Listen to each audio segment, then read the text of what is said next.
তোমার দুনিয়ার জীবন সুখের জন্য তুমি যদি যাও, সুখী হইতে তুমিও চাও। মা বোনদেরকে যদি প্রশ্ন করা হয় কি চাও, দুনিয়ার সুখ চাই। গুরুদেরকে যদি বলা হয় কি চান, দুনিয়ার সুখ চাই। যেভাবে চললে শান্তি হয় ওটাই চাই। আল্লাহ বলেন দুনিয়া আখিরাতে যদি সুখ চাও, অনেক কাজ আছে, তার মধ্যে একটা কাজ হলো নামাজ। কারণ জান্নাতে তাকে নেওয়া হবে না যার নামাজ নেই। রাসূল বলেন আউয়ালু মা ইউহাসাবু বিহিল আবদু ইয়াওমাল কিয়ামাতি আস-সালাহ। কিয়ামতের দিন সর্বপ্রথম নামাজের হিসাব নেওয়াই হবে। আল্লাহর রাসূল তাই আরো বলেন মিফতাহুস সালাহ, মিফতাহুল জান্নাতি আস-সালাহ, জান্নাতের চাবি হলো গিয়া নামাজ। তাহলে কি বুঝলেন? ঘরের মধ্যে ঢুকতে হলে তালা খুলতে হবে, তালা খুলতে হলে তার চাবি লাগবে। অতএব জান্নাতের সুখ যদি তুমি চাও, চাই তুমি নারী বা পুরুষ হও, যুবক বা ছোট বা বৃদ্ধ হও, যাই হও না কেন, তোমার জান্নাতের বিকল্প নাই। জান্নাতে সুখ বিনে দুঃখ নাই, জাহান্নামে দুঃখ বিনে সুখ নাই। অতএব সুখ যদি তুমি চাও, জান্নাতে তোমার যাওয়া লাগবে। আর জান্নাতে যদি তুমি যাইতে চাও, তাহলে জান্নাতের তালা বসানো লাগবে। জান্নাতের তালা যদি তুমি খুলতে চাও, তাহলে তোমার চাবি লাগবে। আর জান্নাতের তালার চাবি হলো নামাজ। জাহান্নাম অশান্তি, জান্নাতি অশান্তি। এই অশান্তির জায়গায় কেন আল্লাহ পাক রব্বুল আলামিন দিবেন? এই ব্যাপারে একটা আয়াত সূরাতুল মুদাসসির থেকে আমি আপনাদের সম্মুখে উল্লেখ করেছি। আল্লাহ বলেন ফি জান্নাতি ইয়াতাসাআলুন, জান্নাতীরা আনিল মুজরিমিন, জাহান্নামীদের সঙ্গে প্রশ্ন করবে। জান্নাতীরা জাহান্নামীদেরকে বলবে, ও বন্ধু, দুনিয়ার মধ্যে আপনি আমি পরিচিতের জন্য বিভিন্ন সময় দেখা সাক্ষাৎ করে বলি, ভাই কেমন আছেন, বলে কিনা? আচ্ছা, আপনার ভিতরে কি এমন কোন মাতৃত্ব নাই যারে সবাই মানে? এমন দুই একজন এদেরকে বইলাই না বসা করায় যান, অথবা বেশি যদি তারা থাকতেই না যায় তাহলে দূরে সরায় করা যাবে না? হ্যাঁ, গালো গালার দেওয়া যাবে না। আদির সাথে দেখতেছে উনি বুঝে গিয়ে আনছে, বুঝে সুঝে এদিকে নিয়ে আসে। দুনিয়ায় যেমন আপনি আমি চিনি, একজন আরেকজনের চিনি না। এই চিনার খাতিরে কোন পক্ষে দেখা হলে এই কথাটা তো বলি, কেমন আছেন, আসসালামু আলাইকুম, কেমন আছেন, এটা বলি না? আল্লাহ বলেন ঠিক তাই। জান্নাতীরা জাহান্নামীদেরকে প্রশ্ন করবে, ইয়াতাসাআলুনা আনিল মুজরিমিন, মুজরিমদেরকে, আসামীদেরকে, জাহান্নামের আসামীদেরকে, জাহান্নামের কয়েদিদেরকে প্রশ্ন করবে, রে জাহান্নামের কয়েদি, রে অমুক, ও আমার চাচা, ও আমার অমুক, কি ব্যাপার জাহান্নামী কেন হইলা?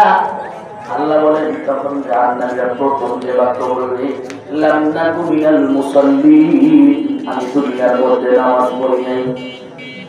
কি বলবে? লাম নাকু মিনাল মুসাল্লিন, দুনিয়ার মধ্যে আমি নামাজ পড়ি নাই।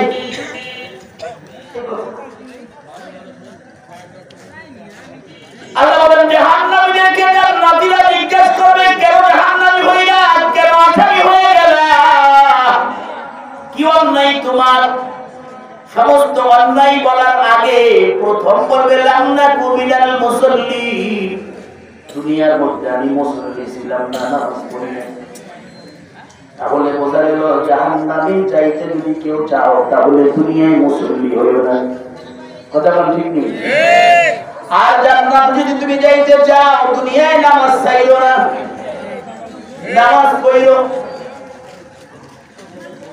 এখন নামাজ যদি আমাদের পড়তেই হয় জান্নাতে যাইতে হলে, তাহলে যে নামাজ পড়বে সে যদি পুরুষ হয় তাহলে ভালো পুরুষ, বলেন। আর যদি সে মহিলা হয় তাহলে মহিলা, সে ভালো। এখন আমার প্রশ্ন অনেকের ভিতরে প্রশ্ন জাগে, আল্লাহ বলেছেন নামাজ পড়লে এই লোকটা ভালো হয়ে যায়, ইন্নাস সালাতা তানহা আনিল ফাহশাই ওয়াল মুনকার, নিশ্চয়ই নামাজ মানুষকে অহেতুক অবান্তরের কাছ থেকে ফিরে রাখে। কিন্তু আমার দেশের মধ্যে খোঁজ দিলে দেখা যায় মুসল্লি এমনও আছে যে মুসল্লি সমাজের মধ্যে বিশৃঙ্খলা সৃষ্টি করে, আছে কি নাই? মুসল্লি এমন আছে যে মুসল্লি নামাজও পড়ে কিন্তু ঘুষও ছাড়ে না, মুসল্লি এমনও আছে নামাজও পড়ে সুদ ছাড়ে না, মুসল্লি এমন আছে নামাজ পড়ে বেপরদা করে, মুসল্লি এমন আছে নামাজ পড়ে পরে উপরে জুলুম করে, মুসল্লি এমন আছে অন্যের উপর অন্যের হাত মাইরা খায়, আছে কি নাই? আর তো বুঝা শুননা করে করা আছে কি নাই? এখন যদি এমন হয় তাহলে প্রশ্ন তো আর একটা আসে, তাহলে আল্লাহ যে বললেন ইন্নাস সালাতা তানহা আনিল ফাহশাই ওয়াল মুনকার, নিশ্চয়ই নামাজ মানুষকে অহেতুক কাজ থেকে বিরত রাখে, তাহলে আল্লাহর কথা কি মিথ্যা? না। এই নামাজ যদি অহেতুক কাজ থেকে বিরত রাখে, অমুক নামাজ পড়তে পড়তে মাথায় দাগ পড়াইলো কিন্তু অহেতুক কাজ থেকে বিরত রাখে না। নিজের কাছে প্রশ্ন অনেক সময় লাগে, নামাজ পড়ি কিন্তু গুনাহ কেমনে করি? ও বন্ধু, আল্লাহ কয় নামাজ পড়লে জান্নাত যাওয়া যাবে, নামাজ পড়লে জাহান্নাম থেকে মাফ পাওয়া যাবে, কিন্তু পরিপূর্ণ সফলতার নামাজ যদি পড়তে চাও তাহলে সিস্টেম বুঝতে হবে। সিস্টেম কি করতে কেমন? আল্লাহ বলেন তিন জিনিস আমি সফলতা দিব। কয় জিনিসে? তিনটা জিনিসের মাধ্যমে সফলতা। এক নম্বর আল্লাহ বলেন তুবু ইলাল্লাহি জামিআ আইয়ুহাল মুমিনুন লাআল্লাকুম তুফলিহুন। ও মুমিন, তুমি যদি পরিপূর্ণ সুখ চাও তাহলে সকলে সমস্ত গুনাহ থেকে আল্লাহর কাছে তওবা করো, তাহলে গুনাহ থেকে তওবা করলে সফলতা পাওয়া যায়, পরিপূর্ণ সুখ পাওয়া যায়, দুনিয়া আখিরাতের মধ্যে সুখ পাওয়া যায়। দ্বিতীয় আরেক জায়গায় আল্লাহ বলেন কদ আফলাহা মান তাযাক্কা, যে নিজের নফসকে, নিজের কলবকে, অন্তরকে গুনাহ থেকে মাফ করলো, গুনাহ থেকে মুক্ত করলো, সে সফলতা পেয়ে গেল, সুখ পাইল। তাহলে অন্তরের সুখ যদি পেতে চাও তাহলে অন্তরকে গুনার ময়লা থেকে পরিষ্কার করো। আর আয়াতের মধ্যে আল্লাহ বলেন কদ আফলাহাল মুমিনুনা আল্লাযীনা হুম ফি সালাতিহিম খাশিউন। মুমিনরা সফলতা পাওয়া যাবে যদি মুমিন খুশুর সাথে নামাজ আদায় করে, মুমিনরা সুখ পাইবে যদি মুমিন খুশুর সাথে নামাজ পড়ে। তাহলে বোঝা গেল আল্লাহ বুঝাইলেন ও মুমিন, যদি নামাজ বানাইতে চাও নামাজের সাথে আর দুইটা গুণ মিলাও। কয়টা গুণ? দুইটা গুণ মিলায় নামাজকে নামাজ বানাও।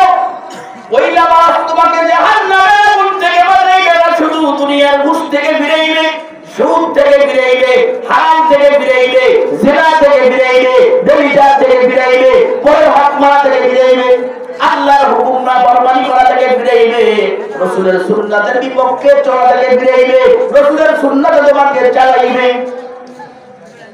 কয় গুণ এক করা লাগবে? জোরে বল না।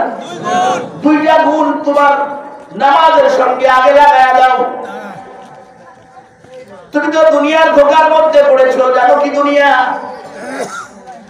আল্লাহ পাক রব্বুল আলামিন বলেন রাসূল দুনিয়ার কথা মানুষকে বলে দেন, দুনিয়া কিন্তু বড় ধোঁকাবাজ। অথচ দুনিয়ারে আমরা মূল ধরছি, আখিরাতে সামনে ধরছি, বাড়তি ধরছি। আখিরাতে আমার মূল, দুনিয়া হলো পড়া। দুনিয়া ধ্বংস, আখিরাত অধ্বংস, আখিরাত ধ্বংস হবে না। অদ্রিব লাহুম হায়ামাতাল হায়াতিদ দুনিয়া কামা ইন আনজালনাহু মিনাস সামা। আল্লাহ বলেন অদ্রিব লাহুম, তাদের জন্য দুনিয়ার দৃষ্টান্ত দেন, দুনিয়ার উদাহরণ বুঝায়া দেন। মাসালুল হায়াতিদ দুনিয়া, দুনিয়ার জীবনের উদাহরণ কি? কামা ইন আনজালনাহু মিনাস সামা, আল্লাহ কয় দুনিয়ার জীবন হলো আসমানের থেকে বৃষ্টির মতো, বৃষ্টির পানি। আসমান থেকে আল্লাহ যে পানি বর্ষণ করেন এই পানির মতো হলো দুনিয়া। পানির মতো কি দুনিয়া? যেরকম পানি এক জায়গায় রাখলে পানি যেরকম এক জায়গায় থাকতে চায় না, ছড়ায়া যায়, দুনিয়া এই দুনিয়ার জীবনটাও ছড়ায়া যায়। এরকম পানির মধ্যে কয়েকটা গুণ না থাকলে পানি নাপাক হয়ে যায়। ঠিক দুনিয়ার জীবনের মধ্যে, দুনিয়ার মাল হায়াতের মধ্যে যদি কয়েকটা জিনিস না থাকে তাহলে তার দুনিয়ার জীবনটাও নাপাক হয়ে যায়। আল্লাহ পাক রব্বুল আলামিন বুঝাইয়া দিলেন, দুনিয়ার সুখ যদি চাও সে আখিরাতের সুখও পাইবা। প্রকৃত সুখ, সুখ টাকার মধ্যে থাকে না। সুখ টাকার মধ্যে থাকে না। ধরে বলেন থাকে না? থাকে না। সুখ টাকা পয়সার মধ্যে নাই। সুখ অন্তরের জিনিস, অন্তরে বাসা বাঁধে। দোস্তরে আমার, তাহলে বোঝা গেল নামাজ কে দিয়া যদি দুনিয়ার সুখের নামাজ বানাইতে যাই, জান্নাতে যাইতে যাই, নামাজের সঙ্গে দুইটা জিনিস লাগানো লাগবে। এক নম্বর হলো তাওবা, আর এক নম্বর হলো রিয়া। নফস থেকে গুনাহ মুক্ত করা, নফস মানে নফসে সালিম, কলবে সালিম বানাইতে হবে। সব মিলে অর্থ যদি করে তাহলে এমন হবে, ও মুসল্লি তুমি যখন নামাজ পড়তে যাইবা, ও আল্লাহর বান্দি তখন তুমি নামাজ পড়তে যাইবা, প্রতি নামাজের আগে তোমার গুনাহ থেকে খাঁটি তওবা করে নাও। তুমি যখন মসজিদে ঢুকবা তোমার গুনাহ থেকে খাঁটি তওবা করে নাও। আল্লাহর রাসূল বলেন, আত-তাইবু মিনাজ যামবি কামান লা যামবা লাহ। গুনাহ থেকে তওবাকারী এমন কেমন যেন তার গুনাহই নেই। সুবহানাল্লাহ। দ্বিতীয় নম্বর হলো গিয়া যখন তোমার খাঁটি তওবা হয়, খাঁটি তওবা যখন তোমার হলো, এখন দ্বিতীয় কাজ এটা হলো তোমার অন্তর থেকে গুনার ময়লা দূর করে দাও। তোমার অন্তর থেকে গুনার ময়লা দূর করো, অন্তরের কুখেয়াল দূর করো, অন্তরকে পরিষ্কার করো। অন্তরকে পরিষ্কার করিয়া তওবা করিয়া যখন তুমি আল্লাহর ঘরের মধ্যে ঢুকবা, আল্লাহু আকবার বলবা, এক রাকাত নামাজ এমন করে করে 4 রাকাত নামাজ পড়বা, এই ওয়াক্তের নামাজ শেষ করবা, এই নামাজটা তোমার হাকিকি নামাজ হবে। সুবহানাল্লাহ। অন্ধকারের মধ্যে বাতি জ্বালায় দাও, অন্ধকার হয়ে যায়। অন্ধকারের মধ্যে অন্ধকার ঢুকে গেলে অন্ধকার বাড়ে। রাতের বেলা যেরকম অন্ধকার ঘরটা বাড়িয়ে চাইতে বেশি অন্ধকার হয়, ঠিক এরকম ভাবে যখন অন্ধকার ঘরের মধ্যে তুমি পাওয়ারফুল বাতি জ্বালায় দিবা, দেখবা যত পাওয়ারফুল বাতি দিবা ততই তোমার ঘরটা বেশি পরিষ্কার হবে। আপনার কষ্ট হইতেছে? এখন মূল কথা কি? মূল কথা কি বুঝলাম? খালি নামাজ আমরা পড়ি, নামাজ যখন মুসল্লি পড়ে তখন তার ভিতরে তওবা নাই, অন্তরকে গুনাহমুক্ত নাই, সে দাঁড়ায় গেছে। আরে অনেক সময় তো এমন দেখা যায় নামাজে দাঁড়ায় গেছে, মুসল্লির ওযু নাই, মনে নাই। এমন হয় না? পিছনের রাস্তা দিয়ে বাতাস বের হয়েছিল, এটা মনে নাই, নামাজে দাঁড়ায় গেছে। ভিতর দূর করা, ভিতরের গুনাহ থেকে মুক্ত করা তো দূরের কথা, তওবা করা তো দূরের কথা, দাঁড়ায় গেছে। সে কি নামাজে দাঁড়াইছে তাও তার খেয়াল নেই। নামাজের সময় ইমাম সাহেব দাঁড়ায় গেছে, সেও দাঁড়ায় গেছে। পরে চিন্তা করে কি নিয়ত করলাম না পুরোক্ত আসলে ঠিক আছে, আসলে এমন হয় না? ইহতিমাম নাই, গুরুত্ব নাই, নামাজও আল্লাহ হুকুম দেয়। হাদিসের মধ্যে আসে আল্লাহ পাক রব্বুল আলামিন কোন মুসল্লির 10 ভাগের 1 ভাগ নামাজ কবুল করে, 9 ভাগ মানে খাতা লেখছে পৃষ্ঠা বইরা 9 ভাগের 1 ভাগ হইছে, আর বাকি 9 ভাগ কাটাকাটি। বাকি 9 ভাগ কি কাটাকাটি আছে। বন্ধুরে আমার, যখন মুসল্লি মহিলা হোক বা পুরুষ, এই 2 গুণের নামাজ, এই 2 গুণ নামাজের সঙ্গে মিশাইতে হবে। 1 নম্বর তাওবা, 2 নম্বর অন্তর থেকে পবিত্র করা, অন্তরকে সমস্ত দুনিয়াবি মহাব্বত থেকে অন্তরকে খালি করা, দুনিয়ার খেয়াল থেকে অন্তরকে খালি করব। আরে আমি তো এমন মালিকের দরবারে যাই, এটা তো দুনিয়ার কোন মালিক না, কারণ দুনিয়ার মালিকের কাছে যাইতে বলে, দুনিয়ার বাচ্চার কাছে যাইতে বলে কাপড়ের ময়লা আছে পরিষ্কার করো, ঠিক না? মাথার চুলগুলা দিয়ে যদি ভালো হয় তাহলে ঠিক করো, নাকি ময়লা আছে চোখে কেতন আছে সব ঠিক করো, ঠিকঠাক করিয়া ফিট বাবু হইয়া দুনিয়ার মালিকের সামনে যাইবা, যাও। কিন্তু দুস্থ আপনি আমি আল্লাহর সামনে দাঁড়াইব, আল্লাহ পাক রব্বুল আলামিন শরীরের দিকে তাকারের চাইতে অন্তরের দিকে তাকাও। ইন্নাল্লাহা ইয়ানজুরু ইলা কুলুবিকুম ওয়া আমালিকুম, আল্লাহ কয় আমি বান্দা তোমাদের কলবের দিকে তাকাই, তোমাদের অন্তরের দিকে তাকাই, তোমার আমলের দিকে তাকাই। তুমি নামাজ পড়তে আসছো নাকি মানুষকে বুঝ দেওয়ার জন্য আসছো? তুমি নামাজ পড়তে আসছো শরম থেকে বাঁচার জন্য আসছো নাকি তুমি নামাজ পড়তে আসছো আমি আল্লাহকে খুশি করার জন্য আসছো? কথা বোঝা যায়? আপনারা কি কষ্ট পাইতেছেন? তাহলে নামাজ কয় গুণ লাগবে? কয় গুণের নামাজ? নামাজ পড়েন দেখবেন নামাজের কাজ হবে। আল্লাহ পাক রব্বুল আলামিন এই দুই গুণ নিয়ে নামাজ পড়ার তৌফিক আমাকে দান করুক, আমাদের সব ভাইদেরকে দান করুক, পর্দার অন্তরালে যত মা বোন আছেন সকলকে দান করুক। ও বন্ধু, যারা একবার নামাজের কথা পায় গেছে তারা নামাজ পাইলেও ছাড়বে না, বলেন ঠিক কিনা? যারা মজা পায় না তারা তো নামাজ পড়ার তেমন আগায় না। তাহলে নামাজের জন্য দুই গুণের এক গুণ হলো তাওবা। এখন প্রশ্ন, তাওবা তো আমরা করি সকালে 100 বার, বিকালে 100 বার, দুপুরে 100 বার, মোট 300 বার তাওবা করি। তাওবা কেমন করি? দেখবেন কিছু মানুষ এসে তাওবা করে তাসবিহ 1000 দানা নিয়া আসরের নামাজের পরে 3 তাসবিহ আমলের মধ্যে আবার তাওবা আছে তো আস্তাগফিরুল্লাহ। এই টেলিভিশনওয়ালা দোকানের মধ্যে সামনে এসে বসা তাসবিহ ধরে আছে আস্তাগফিরুল্লাহ, টেলিভিশন দেখে আর হাত দিয়ে চা খায়, দাওয়াত দিয়ে তাসবিহ করে আর কয় আস্তাগফিরুল্লাহ। দেখছেন তাওবা কেমন করে? আস্তাগফিরুল্লাহ পরে আবার সিনেমা দেখে, আস্তাগফিরুল্লাহ পরে রাস্তার পাশে দাঁড়ায় দাঁড়ায় বেগানা নারীদেরকে দেখে, আস্তাগফিরুল্লাহ মুখ দিয়া পরে আবার ওই মুখ দিয়ে একজন আরেকজনের সমালোচনা করে। আস্তাগফিরুল্লাহ পড়তেছে না কি করতেছে তার কোনো খবরই নেই। তাওবা তুমি কেমন করবা বন্ধু? এমন হাজার বার, লক্ষ কোটি বার, বিলিয়ন ট্রিলিয়ন বার যদি আস্তাগফিরুল্লাহ পড়া হয়, আস্তাগফিরুল্লাহ আস্তাগফিরুল্লাহ জায়গায় থাকবে, কিন্তু গুনাহ কারা করিও আল্লাহ মাফ করবে না। বলেন ঠিক নেই? ওই তাওবা তুমি কেমন করবা এইটা বোঝানোর জন্য একটা উদাহরণ দিব। উদাহরণ শেষ, আমার বয়ান শেষ। শুনবেন না চলে যাবে? হ্যাঁ, কষ্ট হইতেছে? উদাহরণ শেষ, ওয়াজ বয়ানও শেষ। কেমন তওবা করবা এটা আমি বলি না, আল্লাহ বলেছেন। কে বলেছেন? আল্লাহ বলেছেন কেমন তওবা করবা। তাকায় দেখো আমার 2-3 জন বান্দা তওবা করলো, আমি আল্লাহ তওবা কবুল করলাম।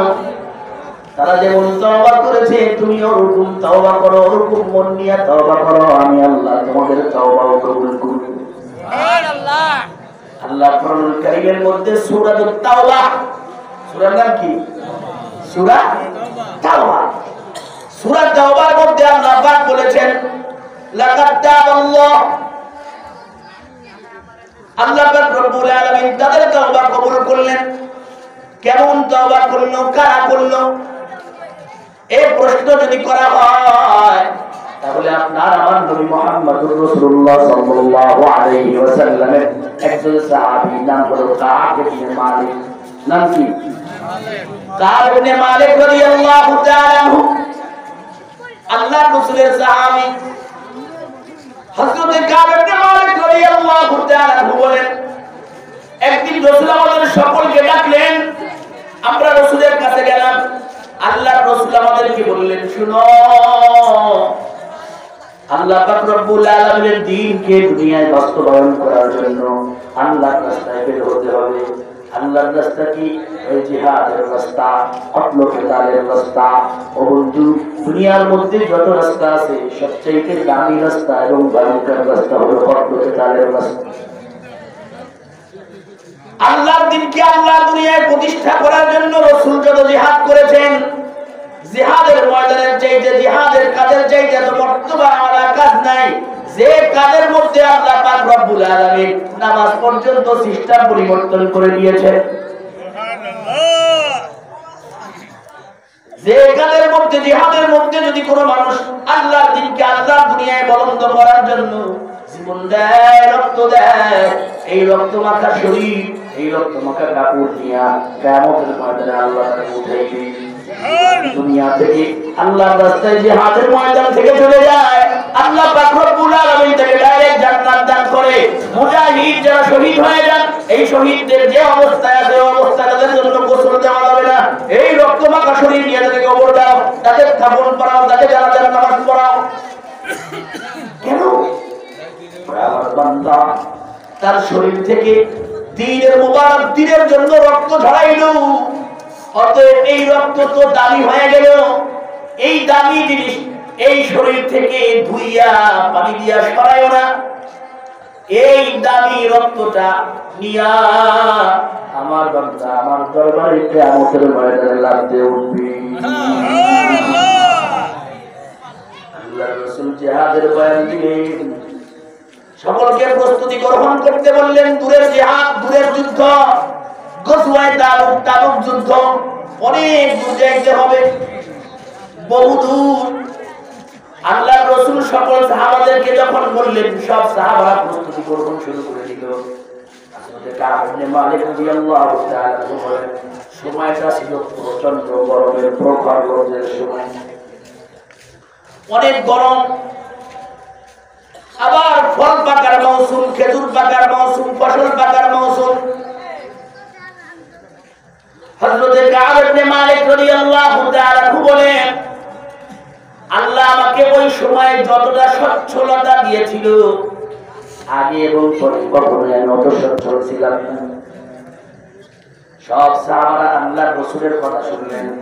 আল্লাহর রাসূল বললেন, শোনো, বহুদূরের সফর, বহুদূরের যুদ্ধ, তাবুক যুদ্ধ, অনেক দূর যাইতে হবে।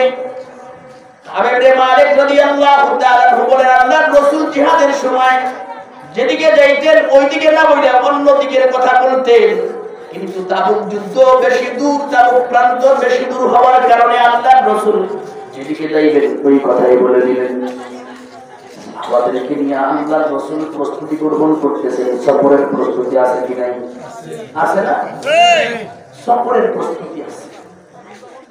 হযরত কাব ইবনে মালিক রাদিয়াল্লাহু তাআলা বলেন, মুসলমানরা জিহাদের প্রস্তুতি গ্রহণ করতেছে, আমি তাকায় দেখি আমার তো সব প্রস্তুতি।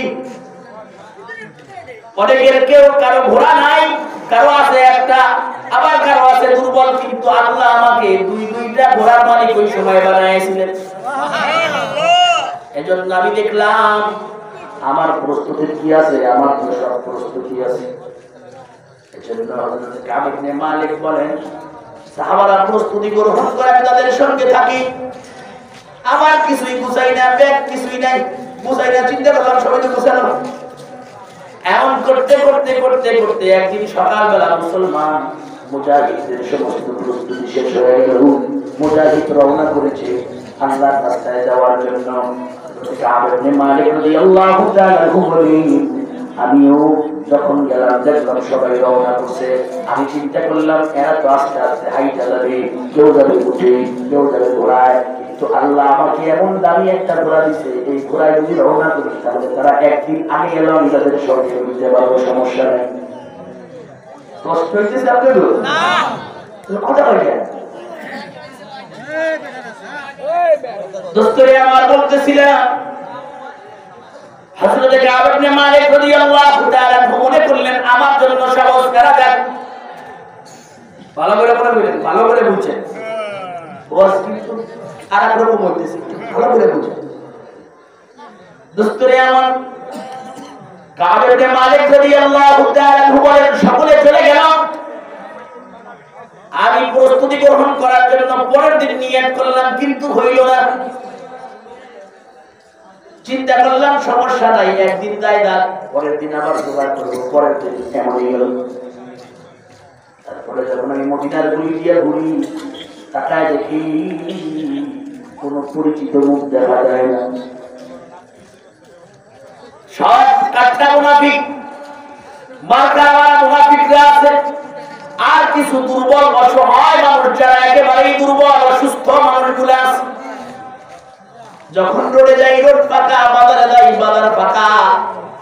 কারণ তাবুক যুদ্ধের সময় সব মুসলমানরা সমান ভাবে গেছে, যত পারছে সবাই গেছে, আমাদের তো ভয় নাই।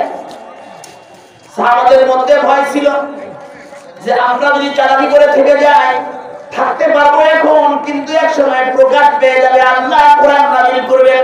কারণ নবী দুনিয়ার মধ্যে আছেন, আর নবীর কাছে আল্লাহর কাছ থেকে প্রতিদিন সময় সময় হযরত জিবরাইল আমিন রাসূলের কাছে আল্লাহ থেকে সংবাদ নেওয়া না করে। এজন্য সকলেই চলে গেছে। একেবারে অসুস্থ যারা হাঁটতে পারে না, তারাই হলো গিয়া হয়ে গেছে মদিনায়, আর কিছু কাটটা মুনাফিক হয়ে গেছে। তো আল্লাহর রাসূলের সাহাবী কাব ইবনে মালিক রাদিয়াল্লাহু তাআলা বলেন, যখন আমি মদিনার বিভিন্ন প্রান্তে তাকাইলাম, তাকায় দেখি আপন বলতে কেউ নাই, কোনো বন্ধু বান্ধব নাই। তখন চিন্তা করলাম বড় অন্যায় করেছি, বড় অন্যায় হয়েছে, আমি এখন রওনা দিব। কিন্তু আফসোস, আমি চিন্তা করছি এখন রওনা দেব, কিন্তু ওই সময় যদি রওনা করতাম তাহলে আমার কপাল হতো, কিন্তু আমি ওই সময় রওনা করতে পারি নাই। অনেক সময় এমন হয় না, মন মানসিকতা এরকম হয় না, আজ যাই কাল যাই, ডাকা যাই, আজ যাই কাল যাই করতে করতে এক দেয় 29 হয়ে গেছে। হযরত কাব ইবনে মালিক রাদিয়াল্লাহু তাআলা বললেন, এমন সময় এখন আমি চিন্তা কইরা দেখি, যদি এখন আমি রওনা দেই, 1-2 দিনের মধ্যে রাসূল যুদ্ধ শেষ করছেন, রওনা দিবেন, যাই আমার কোনো লাভ নাই। আমি মনোরত ভাবে হবো না। অনেকে ইস্তেমায় যাওয়ার নিয়ত করে শুক্রবার নামাজ পড়েই যাবো, নামাজের পরে এক দরবার করে আসরের পরে যাবো, আসরের পরে ওই যে বয়ে গেছে হঠাৎ আজান দেয়, কিসের আজান করে মাগরিবের আজান কয়েকদিন আজকে দেওয়া হয়েছে। তারপরে দেখবার দিতে যাই, বউকে এক বিরতে যাওয়া লাগবে না। বউ কি করে এক বিরতে যদি ইটালির ফ্ল্যাট হতো ডাইরেক্ট বিমানে রাত 1টায়, একটু আগে যাই, একটু আগে অফিসে যাই, পরে গেলে সমস্যা। দোস্তরে আবার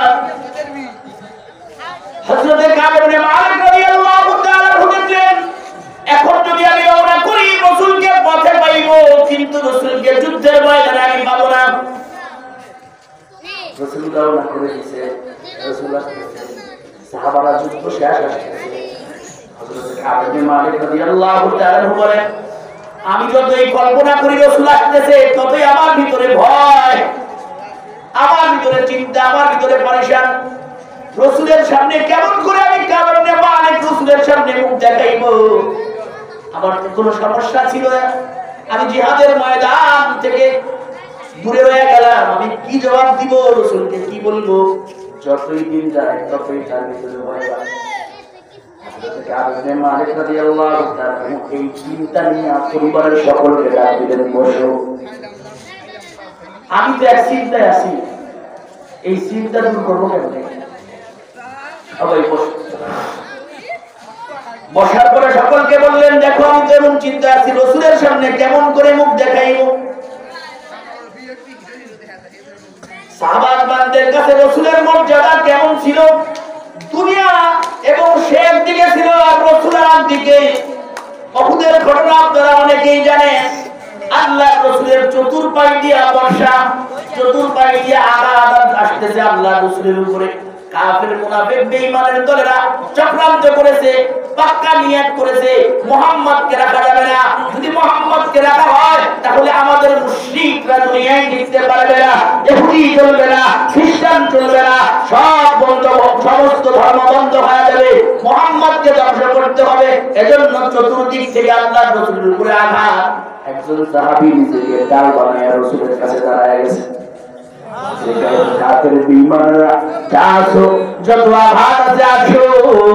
সমস্ত আঘাত আমাকে করো, সমস্যা নাই, কিন্তু আমার মায়ার নবীকে সামান্য আঘাত করলে আমি ছাড় দিব না। আল্লাহর রাসূলকে সাহাবারা নিজের চাইতে বেশি ভালোবাসতেন, আমাদের উচিত, কিন্তু আমরা পারতেছি না। ঠিক কি ঠিক না? ছিল এখন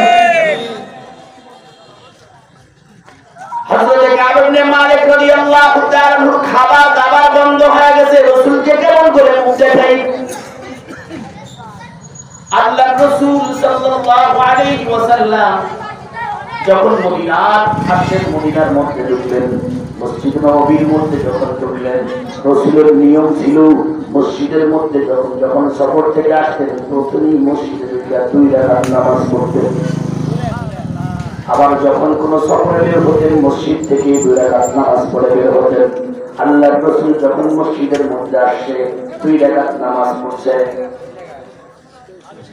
মুনাফিকরা আগে আগে রাসূলের দরবারে উপস্থিত, হেরা হাত থেকে বিরাট পর্দা বানাইছে, আমরা এই সমস্যা ওই সমস্যা এক এক করে রাসূলের কাছে সব বানায়া সব বলছে, রাসূল আমার এই বিপদ ওই বিপদের কারণে যাইতে পারিনি, আপনি তো বিশ্বাস করবেন না, আসলেই তো আমি এই বিপদে আছিলাম।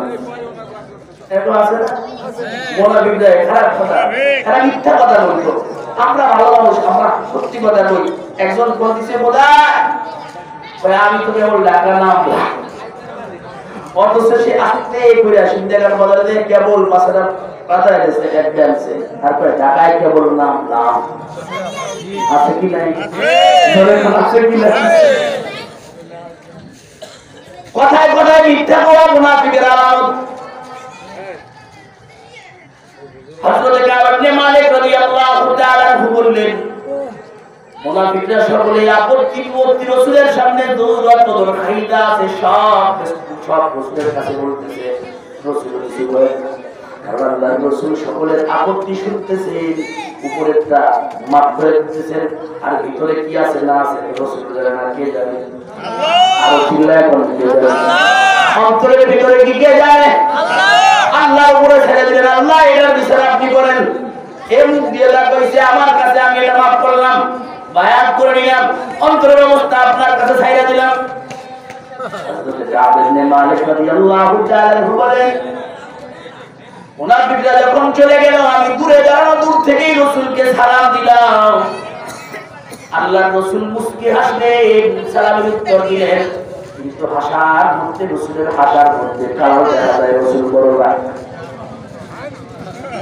হযরত কাব ইবনে মালিক বলেন, রাসূলের হাসার ভিতরে আমি বুঝতে পারলাম রাসূলের হাসার মধ্য দিয়ে রাগ বের হচ্ছে, রাগ প্রকাশিত হচ্ছে। আল্লাহর রাসূল বললেন, জান হিলাইয়া কাব ইবনে মালিক, ও কাব ইবনে মালিক এদিকে আসো, সামনে আসো। আমি হেঁটে হেঁটে রাসূলের সামনে গেলাম। আল্লাহর রাসূল বললেন, পিছনে পড়ছে কেন? কেন পিছনে পড়লা বলো না? যুদ্ধের ময়দানে পাইলাম না, পিছনে কেন পড়লে? আপনি মালিক রাদিয়াল্লাহু তাআলা বলে, পয়গম্বর আল্লাহর কসম করে বলি, আমি এমন একজন মানুষের মজলিসে দাঁড়াইছি, এই মানুষের মজলিস যদি না হতো, এই লোকের মজলিস যদি না হতো, আপনার মতো দামি সত্তার মজলিস যদি না হতো, আল্লাহ আমাকে পটুতা দান করেছেন, ভাষা জ্ঞান দান করেছেন, আমি তাকে বানায়া এরকম একটা পরিস্থিতি বানাইতে পারতাম, সে আমার সমস্ত কথা বিশ্বাস করতে বাধ্য হতো। কিন্তু নবী আমার, আমি তো আপনার মজলিসে দাঁড়ানো, না না না, কোনো মিথ্যা কথাই আমার বলা যাবে না। আল্লাহর কসম, আমি তাবুক যুদ্ধে এমনি এমনি যাই নাই, কোনো কাজ আমার ছিল না। সুবহানাল্লাহ, আর জোরে জোরে বলা সুবহানাল্লাহ। এমনি আমি যাই নাই, কোনো কাজ ছিল না। আল্লাহর রাসূল বললেন, এই দেখো লোকটা সত্য বলেছে, লোকটা সত্য কথা বলেছে। আল্লাহর রাসূল সকলকে শুনায় দিলেন লোকটা সত্য বলেছে। আল্লাহর রাসূল বললেন, ঠিক আছে তুমি যাও, আল্লাহ তোমার ব্যাপারে সুন্দর ফয়সালা হইলে আসবা, নচেত না। আল্লাহ তোমার ব্যাপারে যে ফয়সালা করে এই ফয়সালা আমরা দেখতে চাই, তুমি চলে যাও। ইবনে মালিক রাদিয়াল্লাহু তাআলা চলে গেলেন, নবীর কাছ থেকে চলে যায়, বিভিন্ন চিন্তা করে পেরেশানি হয়। কিছু দূর যাওয়ার পরে বনি সালামা গোত্রের লোকেরা তাকে চতুর্পাশ দিয়ে ঘিরে ধরে বলতেছে, কি ও কাব ইবনে মালিক, কান্না করলাম, কেমন কান্না করলাম? তুমি যে এমন একজন ভালো মানুষ, তোমার চরিত্রে কোনো কালো দাগ নাই, তোমার চরিত্রে কোনো বদনাম নাই, তুমি তো বদনামের কোনো কাজ করো নাই, ইতিপূর্বে তোমার সমস্ত কাজ প্রশংসনীয় ছিল, কারণ তুমি হলো গিয়া অনেক ভালো ভালো কাজের মধ্যে দিলা, সকলে তোমার উপরে খুশি। আজকে ওদের মতো তুমিও যদি একটু অজুহাত দেখাইতা, আল্লাহর রাসূল মাফ করে দিতেন, আল্লাহর রাসূল বায়াত দিয়ে দিতেন, আল্লাহর রাসূল ইস্তেগফার করতেন, মাফ করে দিত। কেন তুমি এই কাজটা করলা? কারণ যে মালিক রাদিয়াল্লাহু তাআলা বলেন, আমি তাদের কথা শোনার পর চিন্তা করলাম বড় ভুল করেছি, যাই আর একবার যাই, যায়া রাসূলকে বলি, নবী আমার, আমি আপনার সামনে ইতিপূর্বে যা বলেছি সব মিথ্যা বলেছি, আসলে আমার অমুক কাজ ছিল। মালিক রাদিয়াল্লাহু তাআলা বলে মনে মনে এটা চিন্তা করলাম, কিন্তু চিন্তা করেছে ঠিক। তারপরে তাদেরকে প্রশ্ন করলাম, ভাই আমার, এই যে কিছুক্ষণ আগে 80 জন মুনাফিক আল্লাহ রাসূলের কাছে বিভিন্ন বাহানা দিয়া চলে গেল, কও না রাসূল কি আমার মতো অন্য কাউরে এরকম কাজ করছেন, এরকম পয়সা দিয়েছেন? কয় আরো দুইজন দিয়েছে, আরো পয়সা দুইজন। ইবনে মালিক রাদিয়াল্লাহু তাআলা বললেন, আমি যখন জিজ্ঞাসা করলাম, ভাই বলো না তারা কারা? কয় তারা হলো কি হযরতে মুরারা ইবনে বারওয়া আর হযরতে হিলাল ইবনে উমাইয়া, দুইজন, এমন দুইজন সাহাবীর নাম তারা শোনায় দিল যে দুইজন সাহাবী বদরের যুদ্ধে অংশগ্রহণ করেছে। হযরতে কাব ইবনে মালিক রাদিয়াল্লাহু তাআলা বলেন, এই কথা শোনার পর আমার মনটা আরো শক্ত হয়ে গেল, আমি ভালো কাজ করেছি, আমার মতো আরো দুই ভাই আমার মতো ভালো কাজ করেছে, অতএব আমরা যেহেতু 3 জন হয়ে গেছি, আল্লাহর ফয়সালার অপেক্ষায় থাকবো, রাসূলের কাছে আর মিথ্যা বলতে যাইব। বাড়িতে চলে গেলাম। এদিক দিয়ে বাড়িতে যাওয়ার পর সংবাদ পেলাম পুরা মদিনার মধ্যে রাসূল এলান করে দিয়েছে, ও মুসলমান, ও মুসলমান, এই 3 লোকের সঙ্গে কথা কইবা না। কোন মুসলমান এই 3 লোকের সাথে কথা কইবা না, বেচাকেনা করবা না, তাদের পাশাপাশি চলবা না, তাদেরকে ভিন্ন ছেড়ে দিবা। হযরতে কাব ইবনে মালিক রাদিয়াল্লাহু তাআলা বলে, এই কথা যখন এলান হয়ে গেল, কেউ আমাদের সঙ্গে কথা কয়, সালাম দিলে উত্তর দেয়। আমি তো যুবক ছিলাম, আমার ওই 2 সাথী ভাই এই সংবাদ পাওয়ার পর ঘরের মধ্যে ঢুকে কান্না শুরু করে দিছে, আর কান্না বন্ধ হয় না। কিন্তু আমি তো যুবক, আমি রোডে যাইতাম, সকলকে যারে পাইতাম তারই সালাম দিতাম, বড় দিতাম না ছোট দিতাম না, যারে পাইতাম সালাম দিতাম, কিন্তু কেউ আমার সালামের উত্তর দিত না। আবার দৌড়ে মসজিদে নববীতে যাইতাম নামাজের সময়, সবার আগে আগে যাইতাম, প্রথম কাতারেই খাড়াইতাম, রাসূলের পাশাপাশি দাঁড়াইতাম, যেন রাসূল আমার দিকে তাকায়, আমি রাসূলকে সালাম দিতাম, আর রাসূলের ঠোঁটের দিকে তাকায় থাকতাম, দেখি রাসূলের ঠোঁটটা আমার সালামের উত্তর দেওয়ার জন্য একটু নড়ে নাকি। এমন করতাম, কিন্তু আমি তাকায় দেখতাম রাসূল আমার দিকে তাকায় না, রাসূলের দিকে তাকাই, রাসূল আরেক দিকে ফিরে যায়। ও বন্ধু, একজন মুমিন ঈমানদার মুসলমানের জন্য একটাই বড় কষ্টের আর কিছু হইতে পারে না। একজন স্ত্রী ভক্ত স্বামী তার যে কষ্ট হয়, একজন ঈমানদার মুমিনের মধ্যে যদি এমন পরিস্থিতি হয়, তাহলে লক্ষ কোটি গুণ বেশি পরিস্থিতি খারাপ হয়ে যাবে, বলেন ঠিক কিনা? হযরত কাব ইবনে মালিক রাদিয়াল্লাহু তাআলা বলেন, আমি রাসূলের দিকে তাকাই, রাসূল আমার দিকে তাকাই, কোনা অন্যদিকে মুখ দিত, কিন্তু যখনই আমি নামাজের মধ্যে দাঁড়ায় যাই, আমি দেখতাম রাসূল আমার দিকে মাঝে মাঝে তাকায়। হযরত কাব ইবনে মালিক রাদিয়াল্লাহু তাআলা চলে গেলেন।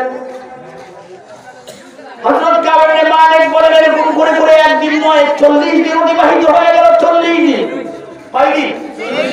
40 দিন অতিবাহিত হয়ে গেল, কেউ আমাদের সঙ্গে কোনো কথা বলে না, সালাম দিলে উত্তর দেয় না। এর চাইতে জেলখানা বড় করে বলেন, যদি আপনার সংসারের 5 সদস্য যদি কেউ কথা না কয়, দেখবেন কি অশান্তি। সমাজের যদি কেউ কথা না কয়, তার চাইতে বড় অশান্তি হতে পারে। হযরত কাব ইবনে মালিক রাদিয়াল্লাহু তাআলা আনহু বলেন, একদিন দুপুরবেলা ঘুরতে ঘুরতে আমার চাচাতো ভাইয়ের কাছে গেলাম। হয়তো সংবাদ জানলাম আসে না, কোনো কথা নাই। ঘরের থেকে খুঁজতে খুঁজতে তার বাগানে চলে গেলাম। বাগানের দিকে যাইয়া ফুটা দিয়া তাকায় দেখি বাগানের মধ্যে কাজ করতেছে। আমি আমার চাচাতো ভাইয়ের বাগানের দেওয়াল টপকায়া সামনে যাইয়া তার সামনে যাইয়া সালাম দিলাম, কিন্তু সালামের জবাব দেয়।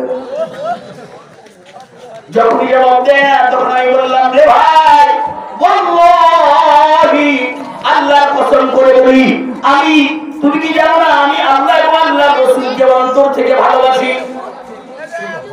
হযরত কাব ইবনে মালিক বলেন, আমি বললাম, কিন্তু আমার ভাই থেকে কোনো সাড়া নাই। দ্বিতীয়বার কসম করলাম, একই কথা বললাম, কিন্তু তৃতীয়বারও কোনো সাড়া নাই। তৃতীয়বার কসম করলাম, একই বললাম, তৃতীয়বারও কোনো সাড়া নাই। তৃতীয়বার বলার পরে আমার ভাই জবান দিয়ে শুরু করলো, আল্লাহু ওয়া রাসূলুহু আ'লাম। তুমি যে আল্লাহ এবং আল্লাহর রাসূলকে ভালোবাসো, এটা আল্লাহ এবং আল্লাহর রাসূল বেশি ভালো জানে, আমি জানি না। এই কথা শোনার পর হযরত কাব ইবনে মালিক বলেন, এই কথা শোনার পর আমি নিজেকে কন্ট্রোল রাখতে পারলাম না। অনিচ্ছায় আমার চোখ দিয়ে বেয়ে পানি পড়া শুরু করছে। এখন আমি কই যাই? এখন তো আমার যাওয়ার কোনো জায়গা নাই। ছোটবেলা থেকে একসঙ্গে বড় হয়েছি, আবার আপন চাচাতো ভাই, রক্তের ভাই, একই বাচ্চাটা চাচাতো ভাইয়ের কাছে আমি আসলাম। আমার বড় দুঃখ বলতে দেখি সেও কথা বলে না। এখন আমি কই যাই? ইবনে মালিক বলেন, আমি রাস্তায় যখন আসলাম তাকায় দেখি সিরিয়ার একজন বিক্রেতা, একজন ব্যবসায়ী মানুষকে জিজ্ঞেস করতেছে, কাব ইবনে মালিকের চিনি? কাব ইবনে মালিককে দেখছনি? আমার সামনে যখন লোকটা আসলো, আমাকে চিনায় দিল, তখন আমাকে বলল, তুমি একটু আমার সাথে আসো। দূরে যাইয়া একটা চিঠি দিল। চিঠি পড়লাম, দেখলাম পাশের রাষ্ট্রের প্রধান, রাষ্ট্রপ্রধান কাব ইবনে মালিককে চিঠি দিচ্ছে।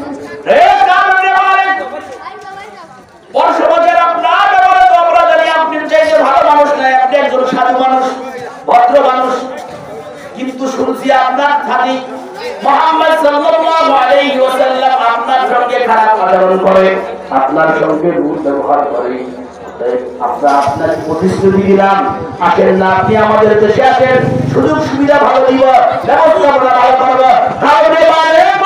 আমি সংবাদ পাওয়ার পর আমি বুঝলাম এক পরীক্ষার মধ্যে আছি, আর এক পরীক্ষা শুরু হয়ে গেছে। ঠিক কিনা?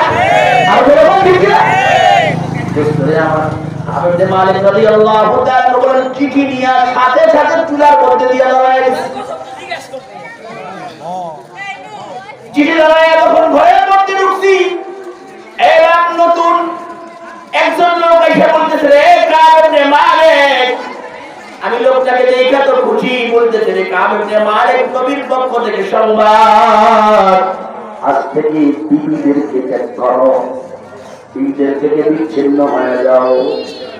কাব ইবনে মালিক রাদিয়াল্লাহু তাআলা আনহু বলেন, 40 দিন পর্যন্ত জেল কাটতেছি। এমন কঠিন জেল যে আল্লাহ ছাড়া কেউ নাই, শুধু বিবির সঙ্গে গল্প মাঝে মধ্যে করতাম। আজকে যেহেতু পয়গম্বরের থেকে ফরমান আসছে, বিবির কাছেও দেখা যাবে না। কাব ইবনে মালিক রাদিয়াল্লাহু তাআলা আনহু বলেন, ভাইরে, আমি কি বিবির তালাক দিয়ে দিব? রাসূল কি তালাক দিতে বলছে না বিচ্ছিন্ন করতে বলছে? তুমি বলো না। রাসূল যদি বলে তালাক দিতে, আমি কাব ইবনে মালিক বিবির তালাক দিতে রাজি। সংবাদদাতা বললেন, নাই, আল্লাহর রাসূল তালাক দেওয়ার জন্য বলেন নাই, বিবিকে ভিন্ন করে দাও, বিবি দূরে চলে যা, এটা আল্লাহর রাসূল বলেছেন। বিবিকে সরায় দাও, দূরে চলে যাও, পয়গম্বর বলেছে আল্লাহর নারাজি করতে রাজি। আল্লাহর অসন্তুষ্ট করতে রাজি না, নবীর অসন্তুষ্ট করতে রাজি না। নবী যদি অসন্তুষ্ট হয়, আল্লাহ অসন্তুষ্ট হবে না। না, এই দীর্ঘ 20 বছরের সংসার, এত মহাব্বত, এত ভালোবাসা, যার করবে আমার সন্তান না, দরকার নাই। তোমার জন্য যদি আমার নবী কষ্ট পায়, যাও তুমি চলে যাও। তাকে আমি দূরে সরাই দিলাম। এখন আমি একা একা হয়ে গেলাম। আমার আল্লাহ ছাড়া আর কেউ নাই, কেউ সাথে কথাও বলা যায় না, দুঃখের কথা শেয়ারও করা যায় না। এখন আমি কান্দি আর মাওলাকে বলি, আল্লাহ আমি তো একা হয়ে গেলাম, আপনি আমার এই গুনাহকে মাফ করে আমার ব্যাপারে ভালো পয়সা দেন। এরকম করতে করতে আরো কয়েকদিন চলে গেল। ব্যাপারটা বুঝতে কি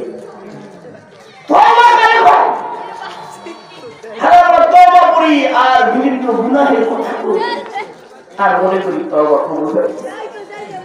50 দিন চলে যাওয়ার পর হযরত কাব ইবনে মালিক রাদিয়াল্লাহু তাআলা আনহু বলেন, আমি আমার বাড়ির ছাদের উপরে ছিলাম।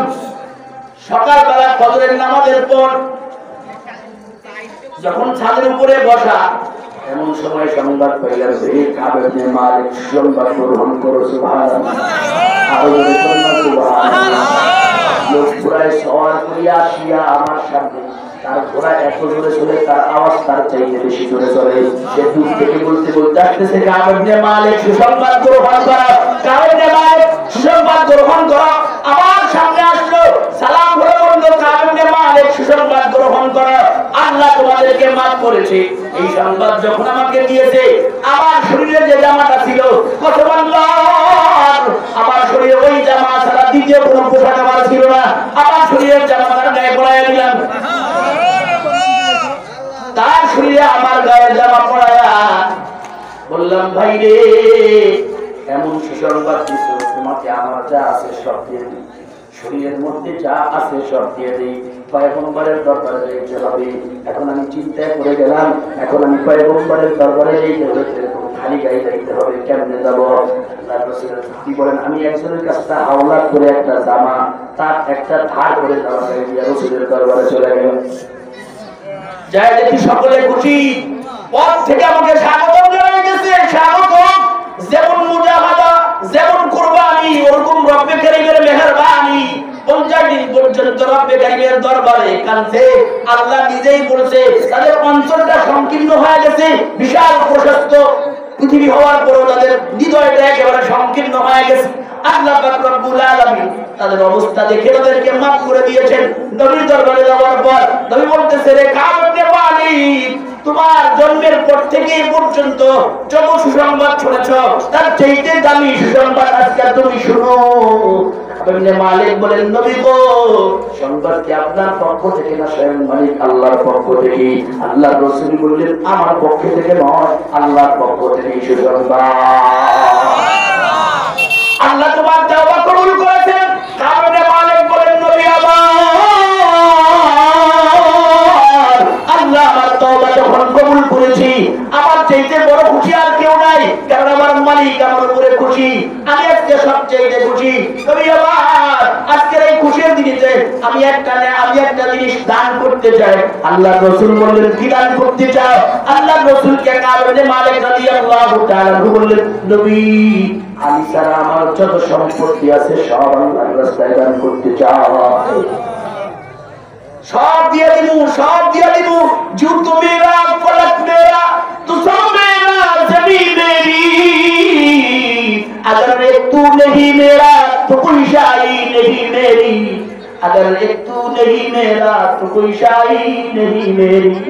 রব তুমি যদি আমার হও, সব আমার।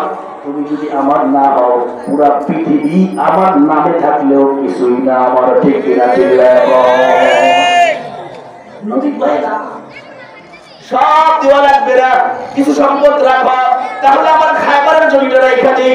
আল্লাহর রাসূল বলেন, হ্যাঁ দিয়া সব আল্লাহর রাস্তায় দান করলেন।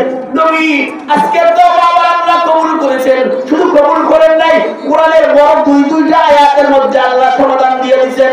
নবী এই প্রশংসাই যাবে আপনার সামনে, আপনি নবী, আল্লাহ নবী আপনার সামনে একটা অঙ্গীকার করতে চাই। অঙ্গীকার হলো, নবী আজ থেকে জীবনে যত পরিস্থিতি হোক না কেন, যেমন ব্যবস্থা হোক না কেন, জীবন চাইতেও যদি চায়, আজ থেকে নবী আপনার সঙ্গে অঙ্গীকার করলাম, জীবনে কোনোদিন মিথ্যা বলবো না। যদিও আপনার কাছে মিথ্যা বলতাম আপনার মন খুশি হইতো ঠিক, কিন্তু কয়েকদিন পরে রাগ হইতেন। সত্যি বলেছি আপনি আমার উপরে কষ্ট পেয়েছেন, কিন্তু কষ্ট এখন চলে গেছে।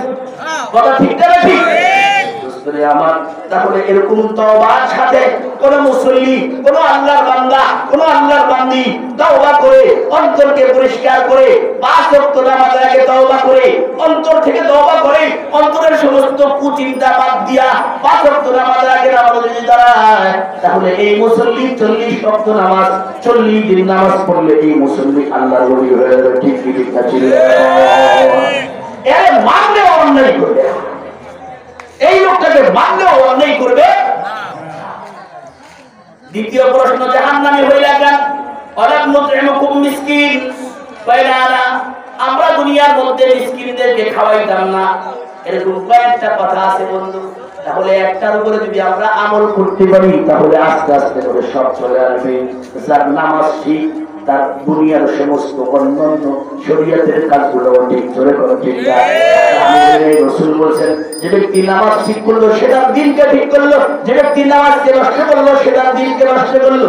আল্লাহ পাক রব্বুল আলামিন বুঝার তৌফিক দান করুন। ছিল এখন না আমি আমার ভাই হুজুর একটা এলান দিছে, দুনিয়ার মধ্যে আল্লাহর গুসা কমে যায় তা হলো দানের কারণে।